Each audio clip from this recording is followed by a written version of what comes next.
Aloha! Welcome to Ikahi Mediation Center's Finding Solutions, Growing Peace Brown Bag Lunch Series. My name is Shelby Morrison, and I am the Programs and Communications Coordinator at Ikahi Mediation Center.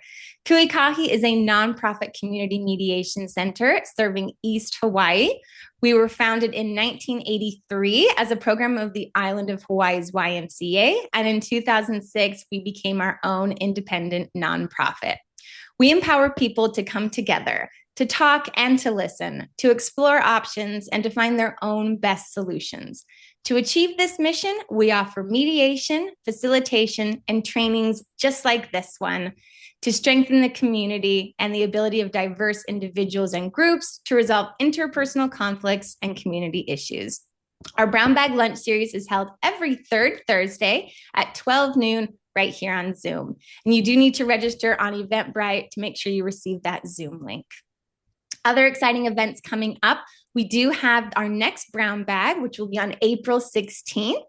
And this will be with therapist and mediator Sabra Della Lucia. And her talk is titled Beyond Mediation, Emotional Intelligence Skills for Sustainable Resolution. And her link will be in the chat as well. In addition, our conflict prevention and resolution training series will be having another session on April 2nd with Eric Smith and Athena Liu with their workshop titled Meetings That Work, Facilitation and Meeting Effectiveness. The investment is $50 with group discounts and needs-based scholarships available.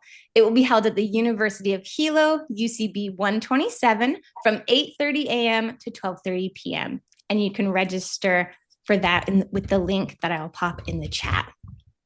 At the end of today's talk, we will be asked to fill out a short online survey, which helps with our grant funding for this free series. So when I put the survey link in the chat at the end of the talk, please just take a minute to give us your thoughts. I'll also be sending out an email tomorrow with the handout that goes with today and the recording and that survey link once more. So without further ado, let me introduce our topic, the community resiliency model, listening to your body to build wellness and resilience. And our speaker is Ms. Kimberly C. Wong, who is a psychotherapist in private practice with experience in community social work. She specializes in trauma and interpersonal violence, addiction, relationships, and LGBTQ plus affirmative psychotherapy. She uses a multicultural, feminist, and empowerment approach that fosters independence and brings a deep understanding of how the layers of culture and society shape individuals. Take it away, Kimberly. Aloha, everyone. I'm Kimberly Wong, and I am so excited to be here. I want to thank the Ikahi Mediation Center for inviting me to do this presentation. As Shelby said, I'm a licensed clinical social worker, a psychotherapist, and I work in South Pasadena. I have a lot of experience working in trauma, starting my career over 30 years ago, working with sexual and domestic violence survivors. And in the last 12 years, I have incorporated more of a body-based somatic approach in understanding how trauma impacts our bodies, our survival responses, as well as building resilience. I utilize what's called the community resiliency model, which is CRIM for short, and trauma resiliency model, TRIM. I'm going to go ahead and share my slides right now. There we go. There we go. Okay. All right. Wrong slide. I probably need to have it in the beginning. Just one moment. There we go. So specifically today, I will be talking about the community resiliency model and teaching what's called the basic 3 and help now skills. It was developed by Elaine Miller-Caras from the Trauma Resource Institute. The Trauma Resource Institute acknowledges the Gabrielino Tongva peoples as the traditional land caregivers of Claremont, California, which is the location of the tri-administrative offices. It's also shares where I work in South Pasadena, the same peoples. So because we incorporate a lot about resiliency, it's important to just start off with these questions. What or who uplifts you, gives you strengths, or helps you get through hard times? The community resiliency model is a set of 6 wellness skills, and they can be shared during and after a disaster for community healing and during recovery. As a matter of fact, the Trauma Resource Institute came here in Hilo in 2019 after the Leilani Estates community was impacted by the volcanoes, and taught a lot of the community leaders these wellness skills to carry out to others. In the following year, in 2020, I also came to join to teach therapists about the trauma resiliency model. This model focuses on the fact that we all have a nervous system, and it can be taught to people across the lifespan, from children up to older adults. It does not require literacy because the focus is learning to read your own nervous system. It is very adaptable and flexible and can be used across cultures with people with different abilities, as well as diverse communities. By the way, there is a handout that's going to have a lot of this information.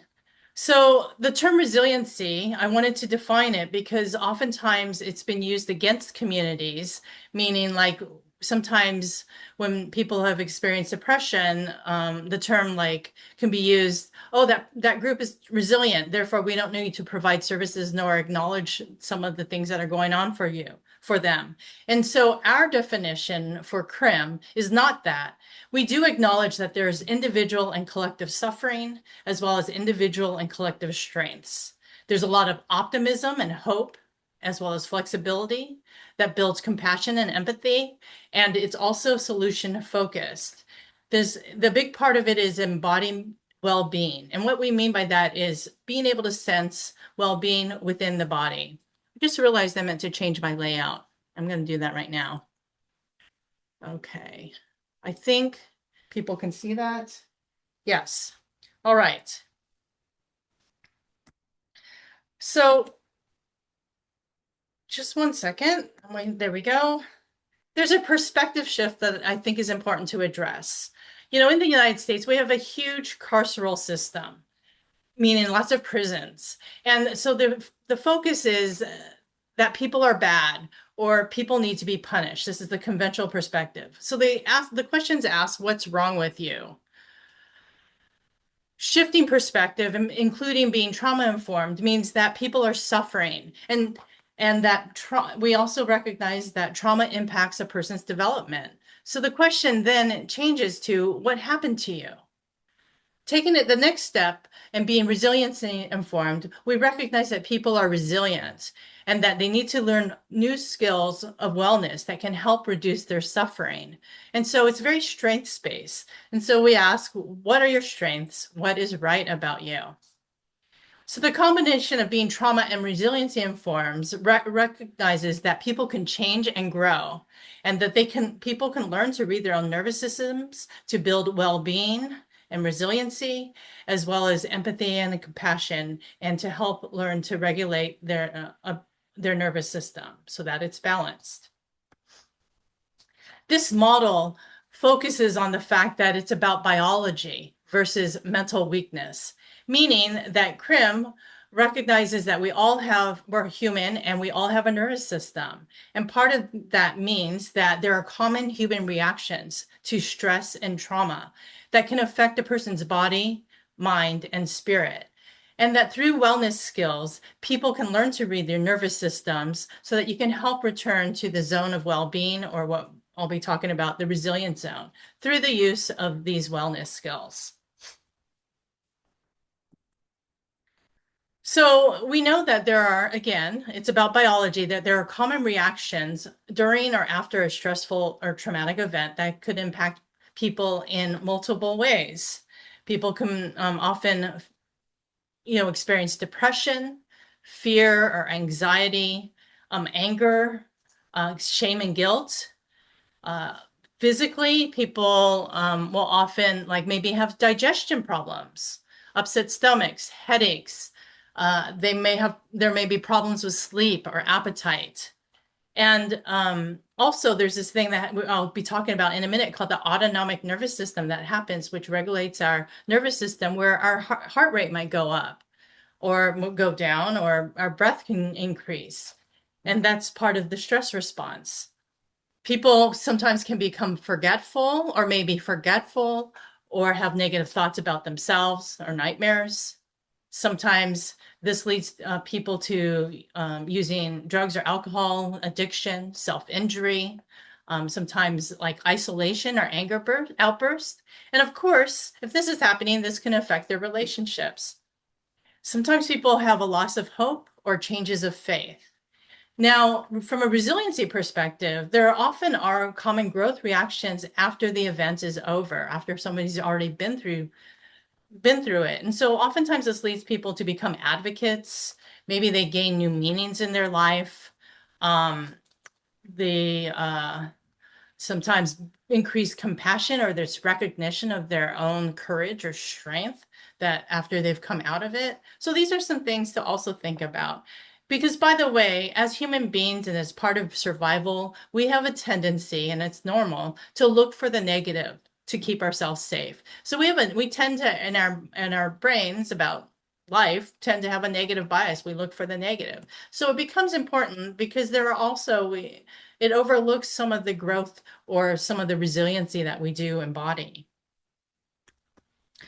Trauma can be defined, or toxic shock can be defined in different ways. There could be something called a shock trauma. And this is when there's something comes on too much too fast. And what it does, it can overwhelm the system, a person's system. And so too much too fast could be like maybe an attack or a mugging. It could be a natural disaster. It could be a car accident, something coming too much too fast. There's also developmental traumas that happen, which are ongoing. There could be too little for too long. And this would be the case of like neglect, poverty. Could also include living under oppression, like racism or homophobia. And there could also be developmental and shock combined. So too much for too long. And this would be a case of maybe ongoing domestic violence or child abuse. So there's also this idea of the spectrum of stress. And this is about, when we talk about the spectrum of stress, it's really about how our body is responding to stress. And so positive stress is looked at, maybe there's a mild stressor. And so your body has a temporary stress response where there's an increased heart rate, blood pressure, or increase of stress hormones. But the thing is, after the stress is gone, your balance returns quickly. And so an example of this might be like an almost accident. Maybe someone almost swerves into your lane, right? And then you get scared, and then your heart starts bumping, and you're like, oh, that was so scary. And then you realize, okay, they're gone, it's okay. And then your breath, your heart rate, everything comes back to baseline, and you're back to balance. A tolerable stress would be maybe a time-limited stress response that results in short-acting changes. So another example could be, again, like maybe a small fender bender. And so, again, the heart rate goes, and then maybe for a period of time, people are like feeling a little nervous, a little bit scared, like, oh, I don't know if I can go in the car again. I'm feeling nervous to see a car. But then with some help, the balance returns, and the person's like, okay, I'm okay. That's okay. So toxic stress happens when there's maybe an ongoing and relentless body response to intense stressors. And this means that there might be prolonged activation. Maybe there is a car accident and the person is really, really nervous and they get very jumpy, and their anxiety is really high. And then they see a car and their anxiety gets high again. And if that is ongoing within the body where you're amped up, there can actually be an impact on health on an individual. The other piece I think is important to also talk about is that trauma and stressful experiences are really defined by a person's perception of the events, not by whether or not the event was like life-threatening, for example. And so two people can be in the same car accident, and one person might just simply say, well, that was just a fender bender. That was scary, but I'm okay. And another person might take it to their perception was like, I could have died. It was so scary. What, what about my kids? What would have happened? And that person who sees it as much scarier might have more of a toxic stress response. So I do think it's really important that we acknowledge that sometimes it's about how a person perceives an event. So shifting to resiliency, there is this concept of a resilience zone, and this is definitely in the handout I'm going to give you. The resilience zone, we also call the OK zone, is really important to concept of when you're in between those blue lines. You can have increased energy, decreased energy, increased energy. But when you're in that zone, the three parts of the brain, simplistically, three parts of the brain, our survival brain, our thinking brain, our feeling brain, they're all working fluidly together. There's a nice ebb and flow. They're all accessible. And so when you're in the resilience zone, we can manage life's problems. Our thinking brain's online. We can problem solve. We can have emotions, and everything's good. Not necessarily happy, but you can manage it. I like to think of it as I've got this. It's the I've got this zone. I can handle it. Right. And so the CRIM skills that I will be teaching in a little bit help to widen this resiliency zone. And so in our lives, there's like stressors and all kinds of things happening. We can go up and down within our resilience zone and still, I've got this, right? You can feel excited. You can feel angry, which are higher energy, or nervous or worried, higher energy, but your thinking brain's online. I've got this. You can also feel calm or depressed or tired and got this, right? So the thing that can happen is when there's an introduction of a stressful or traumatic event, or even a reminder of a traumatic event. Like, yeah, I use that example of like the car accident and seeing a car. It can bump someone out of that resilience zone. And when you're bumped out, those three parts of the brain are no longer working fluidly together. And in some ways, many times when you're bumped out, it's almost like your thinking brain goes offline. It's less accessible. And so you no longer got this. You can't problem solve because you don't have access to everything. Now, when you get when you go into the high zone, and by the way, we're human beings. We all have a nervous system. Every one of us has probably gone in one or the other of the high zone. The problem is when you get stuck there. It's not that you go in the high zone or low zone. So for like even an example of a fear response, if somebody like a lion came into the room, you might have a fear response. Your thinking brain goes a little offline. Your heart rate goes up because remember, I was talking about the heart rate and breath. But you're thinking, like as part of the design of the elegant design of our body, the thinking brain goes offline because you're not going to do a pro and con list of, oh, what should I do? Should I fight? Should I flee? What should I do? Because it's going to be too late. So my point is that we go there. It's human nature.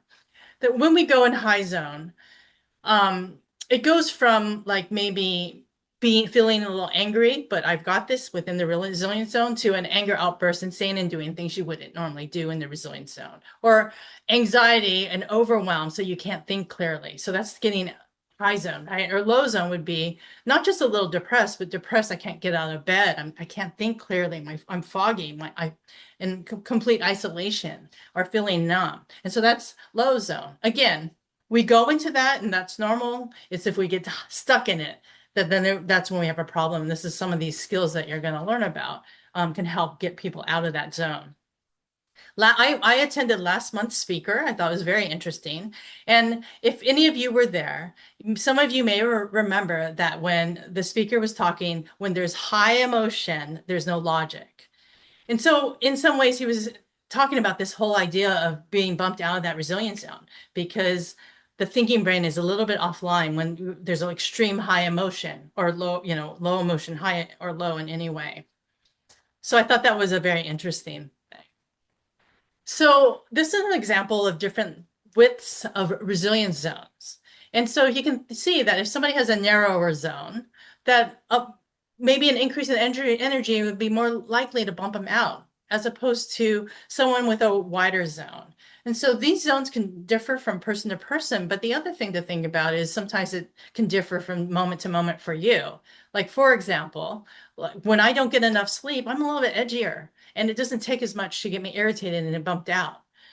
So part of the CRIM skills helps widen the zones to help you have more fluctuations to manage life stressors. So now we're going to get to some of the skills. The basic 3 skills are tracking, resourcing, and grounding. And then I will be also teaching health now. And again, this is all biological body-based model. So tracking is the skill that's used for in every other skill. And it's the foundational skill that's really important. So there are different doorways that help us grow well-being. And like traditional therapy, for example, talk therapy is we talk about what's going on and we talk about our feelings, but we actually never get to our body. And so another portal and we operate with what we call a bottom up. We start with sensations, checking in with the body. Oftentimes that connects us to our feelings, and we often get new meanings from that. So the sensing portal is what we're starting with. The skill of tracking, that's the first skill, is the foundation for helping to stabilize the nervous system.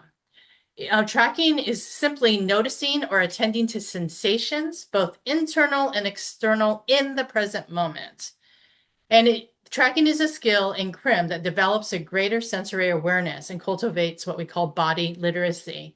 And you see in the example, the person on the left is noticing sensations on the outside. He's seeing things, he may be hearing things, he's got a rock in his hand, he's touching his chest. Those are all kind of external tracking. And the person on the right is like sensing what's happening in her body in terms of maybe her heart rate, her belly, muscle tension. And so so what we have here is external and internal tracking. And exteroception, interoceptions are just fancy neuroscience words for external senses, like exteroception, sight, sound, smell, touch, and taste. You're sensing the outside world. Interoception is sensing the inside of your body. And so that would be when we sense muscle tension or relaxation, hunger and thirst, our breath, if it's steady, slow, or fast, our heart rate, our body position. And this increases our own body awareness. And for example, we do this all the time. Like if you're cold and you're in your resilience zone, right? You're cold, you're going to sense I'm cold. And then this is going to transfer information to your thinking brain. You're going to think, well, what do I do? Oh, I go put a sweater on. So there is a linkage to, as you pay attention to what's happening in your body, it gives you information about how you might act, what actions you might take as a result. So I am going to take this off screen just for a second. I'm going to stop sharing. And there. So we're going to just do a quick exercise of tracking. I'm going to invite everybody to put your hands together and take a moment and just notice like the temperature and the sensations between your hands. And then we're just going to slowly start rubbing them together. And maybe as you're rubbing them, you might notice some temperature changes and then start rubbing really fast. Okay, and then you can stop. Now, many of you might have noticed the temperature change as you were rubbing it together. Your hands got warmer. As you stop, some people might notice, oh, my hands are cooler. And maybe some of you might even notice that there's tingling. So that's an example of tracking. So I am going to share my screen again. This one.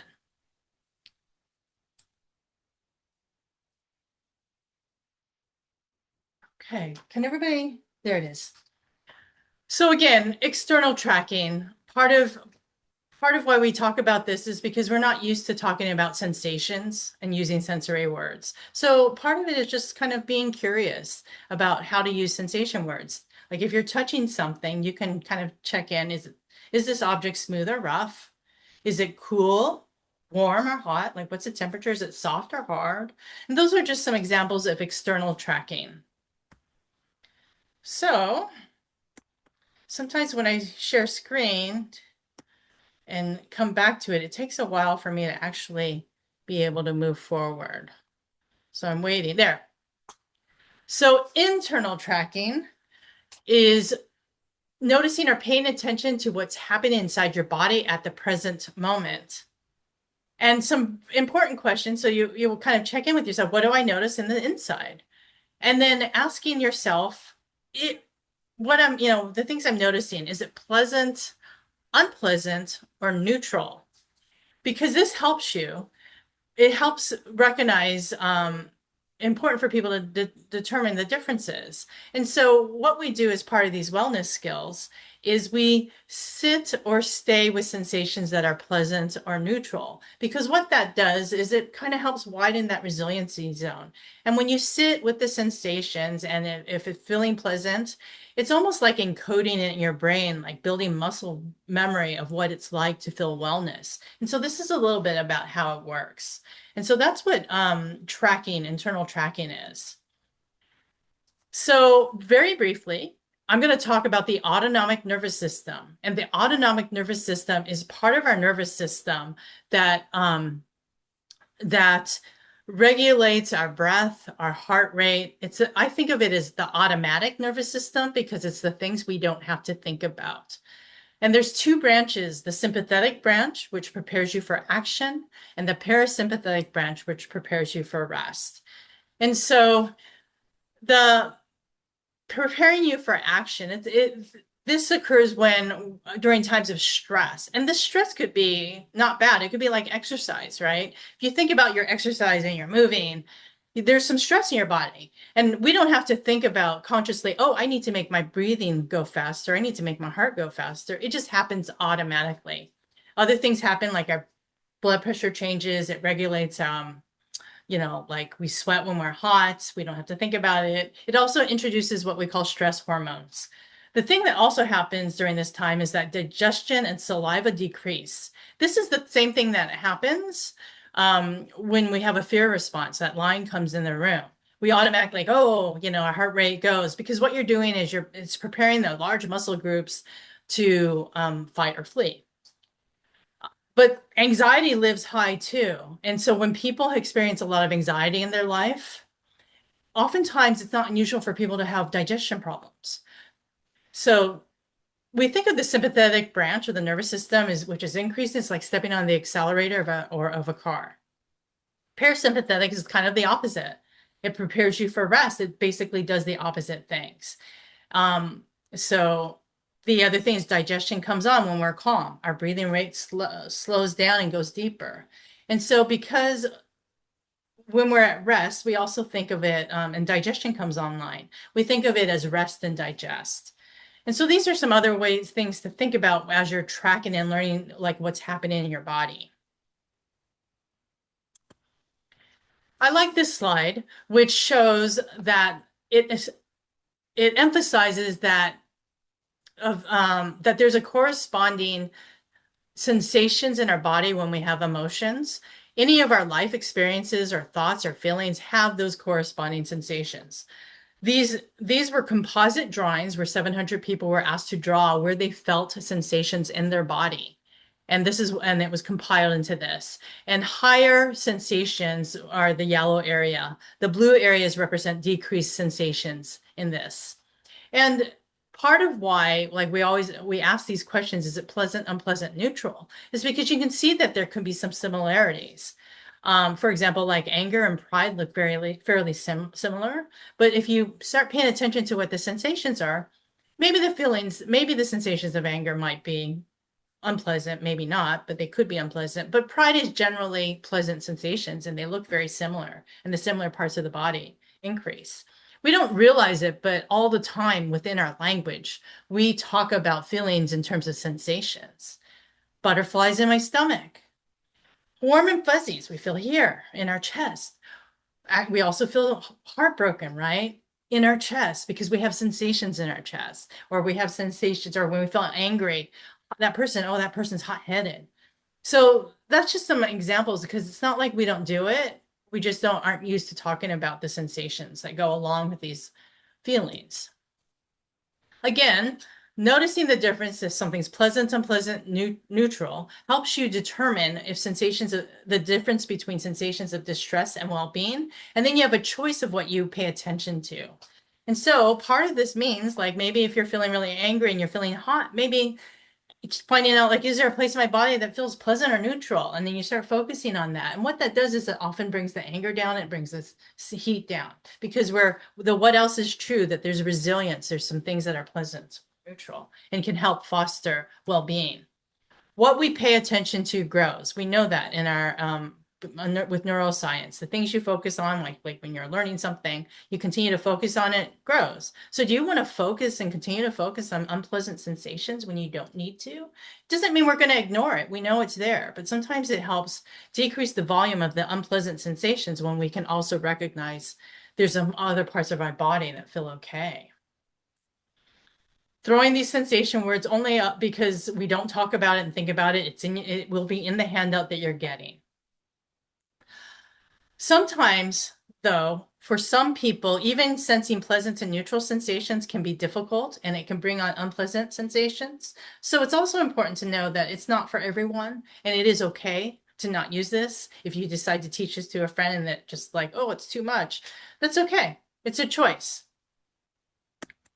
So next, I'm going to the skill of resourcing, sorry. And it is the second skill. And a resource can be something or someone that helps you bring comfort, peace, joy, pleasant feelings. It's like that questions I asked in the beginning, what or who helps uplifts you? They can be real or imagined, internal or external. Many people use activities like their hobbies, things that they enjoy to do. Sometimes it's a supportive person in their life. A lot of times people pick their pets. It could be a faith. It could be many different things. Music. Part of doing the resource is not just that, it's a two-part. You identify it and then you intensify it by focusing on details. So it's not enough to say, yeah, I like this. And I'm going to give you an example. So when the resource and its details are brought into conscious awareness with your intention, it can result in embodied sense of well-being, like noticing the muscle relaxation, noticing smiling, things like that. So I think I'm going to advance this one more. Oh, yes, I am. So how do you focus on details? You just ask yourself, what are things I like about it? What are some of the things I like about this resource? And then you focus on all the different details. And this can strengthen the felt sense of the resources within your body because then it overrides attention that goes to unpleasant sensations. I'm going to flip to the next slide, but I'm going to stop sharing and get myself here. Okay, so I'm going to give you an example, and I'm going to give you an example for me. My resource is I do ride a motorcycle. I love riding motorcycles. And it is a very specific resource because anybody who knows, I don't know if anybody, I live in Los Angeles. There's a mountain range called the Angeles National Forest. And I love riding in the Angeles National Forest. I commute, that's not so fun. But when the Angeles National Forest has these things called, the curves are like what we call sweepers, motorcyclists will call sweepers, these long, slow curves. And then when you're riding, you lean into the curves and you ride. And it's almost like this rocking motion. The first time I did this, I may look silly, but I don't care. I feel good. The first time I went there and I was riding, it was a beautiful day. Like it was warm. I love being in the environment. I get this sense of freedom just being on the road. And I like to go during the middle of the week when there are no cars because it can get crowded on the weekends. That when I was riding, I saw these, it was springtime. I saw these yellow flowers and then they just started popping up more and more as I started to go higher and higher. And then all of a sudden I could smell this amazing scent of flowers. And I was just like in the environment, feeling the wind, feeling good and moving. So this is how you intensify the resource because I'm going to tell you right now, I'm feeling really good. I've got some fluidity. I don't know if people are noticing, I'm probably smiling. Because as I talk about it, it's almost like I'm painting this picture of it. And when I do this with clients, it's almost like when their resource, it's not necessarily motorcycling for them, when they're talking about it, it's almost like they have brought this into the room with me. And I almost get a sense of it. It's like when you read books, like you can almost get a picture of what the person's telling you. So that's the idea of the resource. It's not enough to just say, yeah, I like to ride my motorcycle in Angeles National Forest, because that doesn't bring on the same sensations in my body of wellness. So what I did by expanding it is I told you about some smells, things I saw, what it was like to move. And so that I wanted to give you a sense of what that could look like. And they can be anything for an individual, whatever it is for them. So I am now trying to advance my pictures. My slide, and it's just taking a minute for whatever reason. There. So this is the recipe. And the recipe is, and I'm going to invite all of you to do this. We're not going to spend too much time on it, but just take a moment and think, what's a resource for me? What brings calm, peace, joy? What do I like to do? And maybe think of a couple. And if you have a piece of paper and you want to write it down, I'm going to invite you to do this. Again, this is in your handout. And I'm going to ask you to pick one of those and take a moment and think, what is it that I like about it? What are some things about this resource?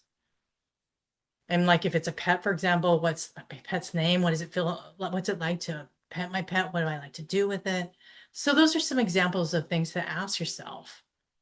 Why do you like it? What is it about it that brings peace or joy? And then I'm going to invite you to take a moment and notice what's happening in your body as you're thinking about this resource. Notice what's happening in your body on the inside. Perhaps even noticing what your breath is like, your heart rate, maybe even your muscle tension, or if there's been any shifts.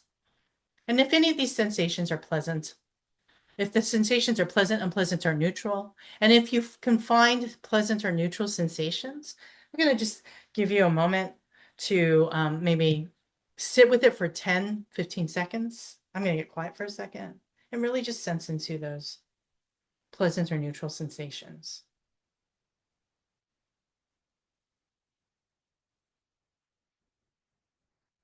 All right.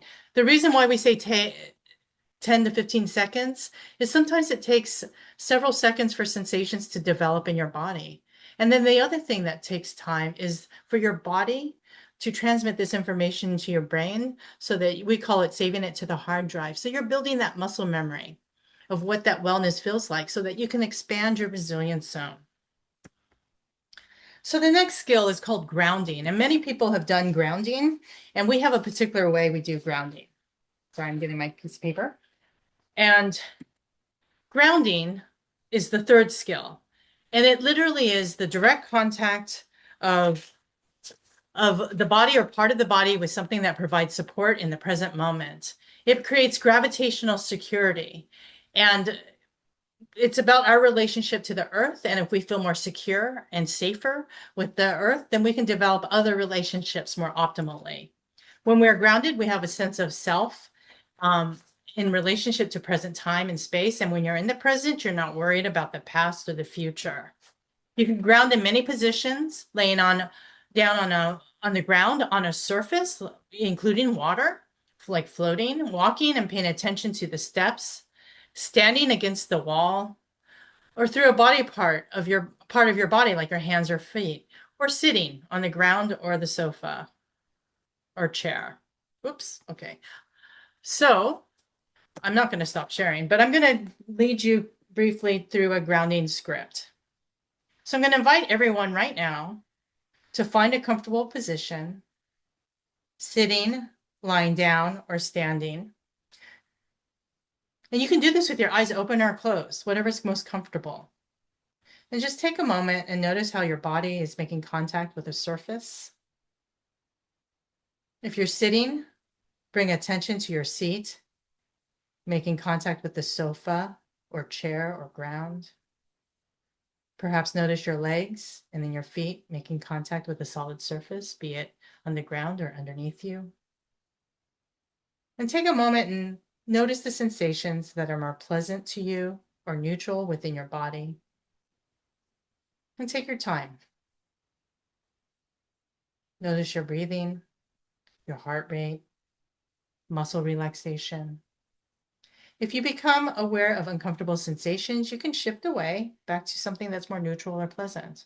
And also, if you feel like you need to shift your position, just do whatever to help you feel most comfortable. And as you bring your attention to neutral or comfortable or pleasant sensations, notice any shifts in your body. And spend some moments noticing the pleasant and neutral sensations. And as we get ready to end, slowly scan your body and bring your attention to all the sensations that are pleasant or neutral. This is also in, I'm going to give you resources, not only the handout, but an app that has this grounding exercise. So we're going to shift a little bit to the brain.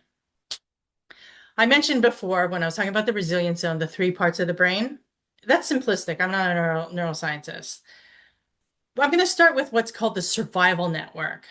The survival network is instinctual. It is sole responsibility is to keep you alive.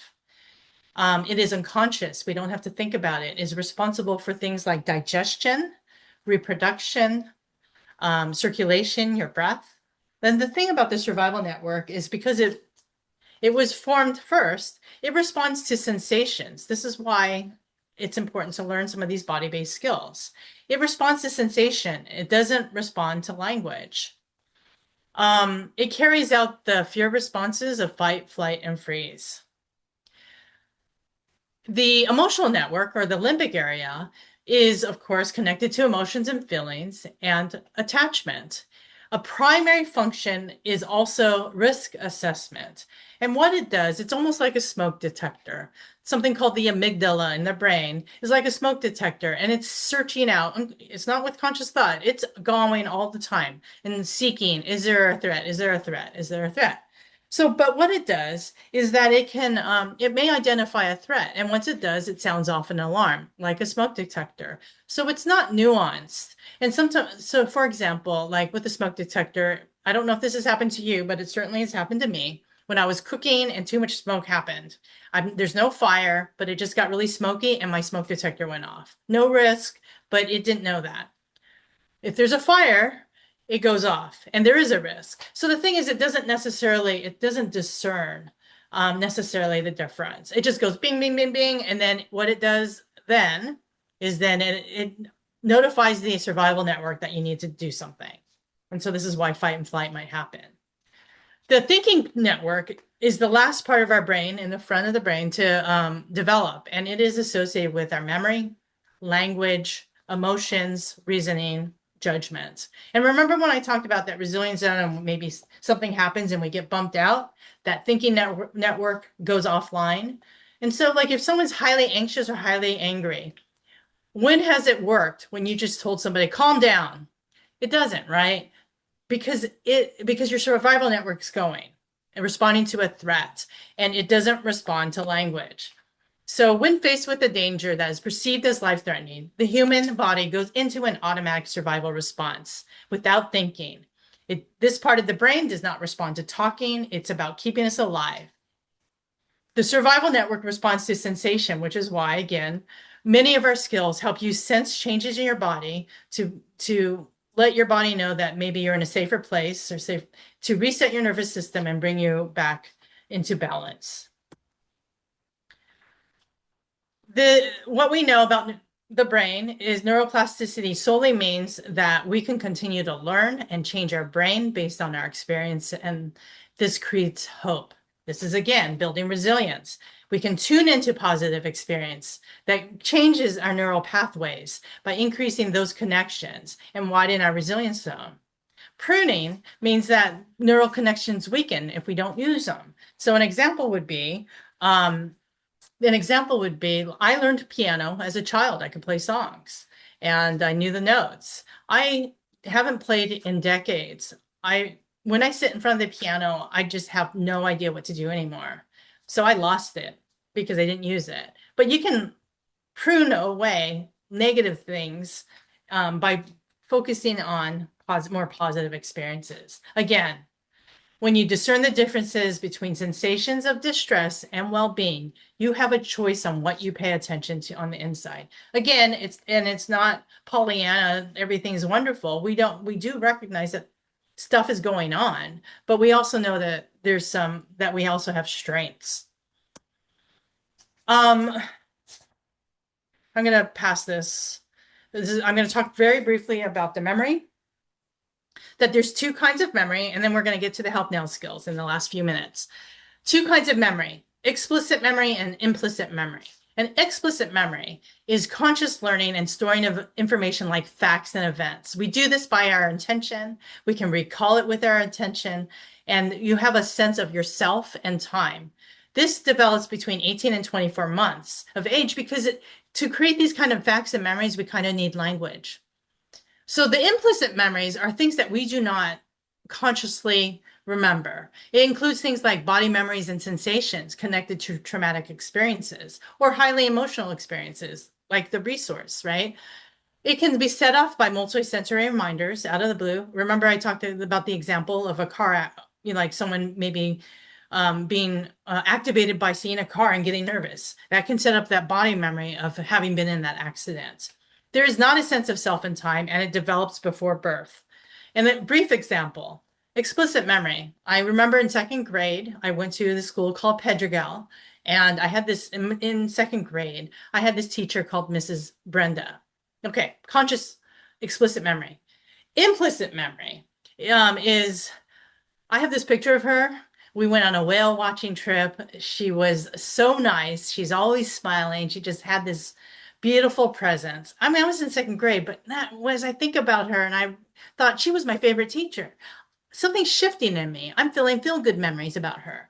That's an implicit memory. Or so what it is it's what we call a memory capsule, that when certain things can bring up these memory capsules and connect me to muscle relaxation, slower breath, steady heart rate. That's the idea of that resource, right? Sometimes it can be triggered by smells and sounds. And so those are examples. And obviously, with trauma, the car, external reminder, may bring up the implicit traumatic memory. So what do you do with it? I've already talked tracking, resourcing, and grounding. Those help build and widen your resilience zone. Help now, reset now comes in when you get high zone, low zone, you're stuck. What do? I want to get back into my zone now. That's when we use help now. It is really important to practice these skills when you're in the resilience zone, because remember, your thinking brain goes offline. When you're out of the zone, you're not going to remember them. So these are some of the skills. I'm going to wrap up very soon.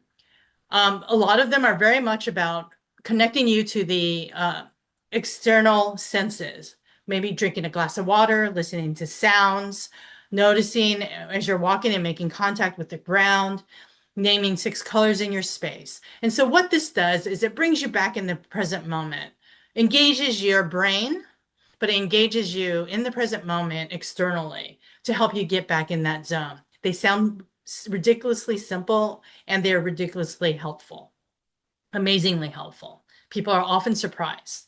I invite people to practice these and practice different ones, find the ones that you enjoy more. These are different ways that you can bring it in. If you're talking to somebody, you're working with somebody doing mediation, would it be helpful to go for a walk together? Can I get you a drink of water? I have some of these in the handout, so I know I need to end soon. So last one, I found this app called iChill, and I listen to it when I'm down or too anxious. You might want to think about using it when you are stressed or down, because we have a free app, the iChill app. It's a wellness app. It actually has all 6 skills of the community resiliency model. The help now button is not shown. It's the largest one. It's on the bottom. It has a list of things. You can download it to your phone. You can also go to ichillapp.com. And so pretty much, this is my contact information. If you have any questions, you can certainly email me. The Trauma Resource Institute is the one who developed the community resiliency model, and then the ichillapp.com. And I think that I'm done. I'm pretty close to a couple minutes over. So I want to see if anybody has any questions. Okay. And Shelby, if you want to drop them, I know you're going to provide it in the email, but feel free to drop the handout I gave you so people can take it away with them today if they want, to download it. Sure. And if anyone has any questions, feel free to unmute yourself to ask Kimberly, or you can raise your hand or even drop your question in the chat and I can read it to her. Thank you. I'm just reading the note. Yes. Thank you very much, Lonnie. I know it was a lot of information. It's so important. I just wanted people to understand the biology of it. It also is because we focus on the biology rather than mental weakness. Because people, like, I worked a lot with survivors and people blame survivors or like, why didn't you do these things? And sometimes it's helpful to understand that we might have some survival responses and we might, I know I didn't have time to cover survival responses, but you know, when we have an understanding that we all have a nervous system, we have a way to intervene to build our wellness, to understand that sometimes people just go to a particular survival response. It's helpful to understand that, I talked about the common reactions and things that we can do. You can build resiliency. You can build wellness. I like to really think about building that muscle memory of wellness.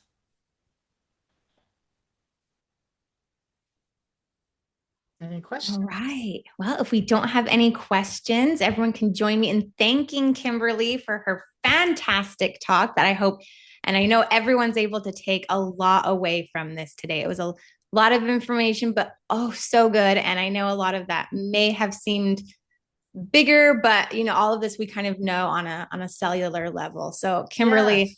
thank you so much. This was just wonderful. And everyone, if you would please just take a little bit of time today while the talk is fresh, click that link and leave Kimberly a survey, give us some feedback, let us know what other topics you'd like to see next.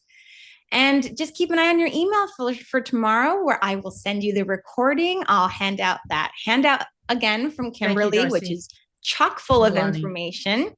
And I'll include that survey link again if you don't have time today. But thank you so much, Kimberly. And mahalo, everyone, for joining us. We will see you next month. Please access the iChill app. Please access it. There is in the grounding, you can be guided in grounding.